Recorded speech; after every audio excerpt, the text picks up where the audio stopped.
सिवनी में गौ हत्या के मामले को लेकर लगातार विरोध प्रदर्शन किया जा रहा है। बालाघाट में युवाओं के द्वारा भरवेली से लेकर बालाघाट तक भारी गर्मी में दंडवत यात्रा की गई है। इस संबंध में चर्चा के दौरान दंडवत यात्रा करने वाले युवा शैलेंद्र पटेल ने कहा कि बालाघाट जिले के समीप सिवनी जिले में जिस तरह हमारी गौ माता की हत्या की गई है, उसके विरोध में यह दंडवत यात्रा की जा रही है और हम शासन प्रशासन से निवेदन करते हैं कि इन हत्यारों पर कड़ी कार्रवाई हो कि दोबारा ऐसे कोई भी व्यक्ति इस तरह का जघन्य अपराध ना करें।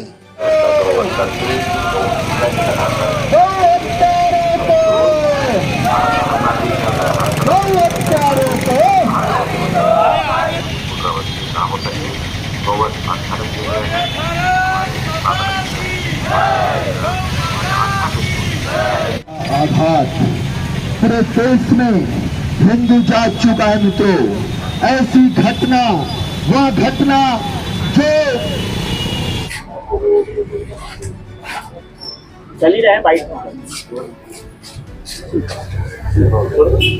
ये दंडवत यात्रा निकाली, क्या वजह है? वजह ये है कि मध्य प्रदेश के महाकौशल क्षेत्र में सिवनी के बॉर्डर में बालाघाट के बॉर्डर में गौवंश की निर्मम तरीके से हत्या करके वैन में बहा दिया गया। यह हत्या आतंकी विचारधारा वाले व्यक्ति, जिहादी विचारधारा के व्यक्तियों द्वारा की गई है ताकि हिंदू आस्था पर चोट पहुंचे और भाजपा सरकार बदनाम हो जाए। भाजपा सरकार को बदनाम करने के लिए, अराजकता फैलाने के लिए सिवनी के जो आतंकी संगठन जो काम करते हैं अपने सिवनी से लेकर नागपुर तक के, उन लोगों ने इस प्रकार से गौवंश को काटा है। और अभी जो वर्तमान में जो पुलिस कार्रवाई करी, हम चाहते CID जांच हो और फास्ट ट्रैक कोर्ट के माध्यम से इसका निर्णय हो और इसमें फांसी हो ताकि दोबारा इस घटना की पुनरावृत्ति न हो। क्योंकि पूरे देश के अंदर में जहाँ जहाँ भाजपा की सरकार है वहाँ पे जिहादी तत्व तस्करों के साथ खड़े होकर तस्करी कराकर भी और गौ हत्या कराकर लगातार उग्र रूप उस क्षेत्र का बनाते जा रहे हैं। मुख्यमंत्री ने एक्शन भी लिया, कलेक्टर को भी हटा दिया गया, 5 लोग गिरफ्तार हुए। उसके बाद फिर क्या चाहेंगे? हम ये चाहते हैं जो आरोपी है, भारत के इतिहास में ये होना चाहिए कि फांसी होनी चाहिए। फांसी बहुत जरूरी है क्योंकि इससे दहशत बनेगी जिहादियों के अंदर में। क्योंकि मैं खुद छत्तीसगढ़ से बिलोंग करता हूँ, छत्तीसगढ़ की भी स्थिति बहुत भयावह है। वहाँ पे 3 तस्कर मरते हैं तो पूरा आतंकी संगठन वहाँ खड़ा हो जाता है।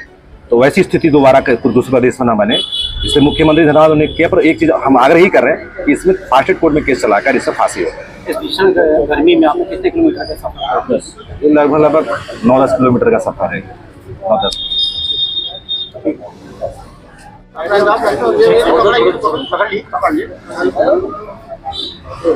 भीषण गर्मी में आपने दंडवत यात्रा निकाली, क्या वजह ये थी कि जो सिवनी जिले में जिस प्रकार से हमारी गौ माता हुआ निर्मम हत्या जो कर दी गई, और मैं किसान का पुत्र हूँ और किसान का पुत्र होने के नाते जब मुझे ये खबर लगी सोशल मीडिया के माध्यम से कि हमारी 64 गाय की निर्मम हत्या वैनगंगा नदी में उनको उनका शव पड़ा मिला, उससे मेरा मन बहुत व्याकुल हो गया, बहुत दुखी हो गया, बहुत पीड़ादायक।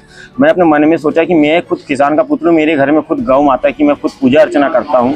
तो मेरे मन में ख्याल आया कि मुझे प्रशासन को कुछ ऐसा करके दिखाना है दंडवत यात्रा के माध्यम से।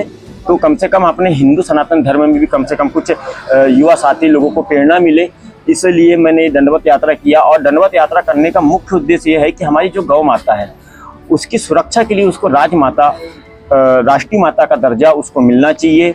और कहीं ना कहीं ये जो षड्यंत्र जो हमारे उमेश भाई साहब ने जो बताया है कि कहीं ना कहीं षड्यंत्र जो भाजपा सरकार को बदनाम करने के लिए जो खिस्साई बिल्ली खम्मा नोचे ऐसे सिमी के आतंकवादियों के द्वारा। क्योंकि क्या हुआ कि अभी करंट में चुनाव हुए हैं, चुनाव में क्या मध्य प्रदेश में 29 की 29 सीट जिस प्रकार से हमारी भाजपा को सरकार को मिली है, तो उससे क्या हुआ है कि अन्य संगठनों को बहुत ज़्यादा पीड़ा हुई है।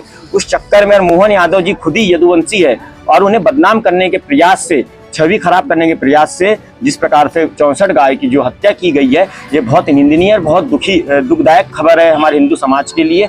और मैं चाहता हूँ कि उनको जितने भी हत्यारे हैं उनके मुख्य सरगना को और उनके साथ में सम्मिलित जितने भी लोग हैं उनको फास्ट ट्रैक कोर्ट लगाकर उनको फांसी की सजा भी होनी चाहिए और उनके घर को भूमि दोज भी करना चाहिए। उनकी जितनी भी जमीन है उसको सरकार अपने कब्जे में लेकर सरकार और गरीबों में उसका दान करना चाहिए कि भविष्य में किसी भी प्रकार का कोई भी ऐसा कृत्य कोई व्यक्ति ना करे और इससे सीख मिले उन जिहादियों को, उन आतंकवादियों को जो जिस प्रकार से हमारी गौ तस्करी को, गौ माता की हत्या कर रहे हैं।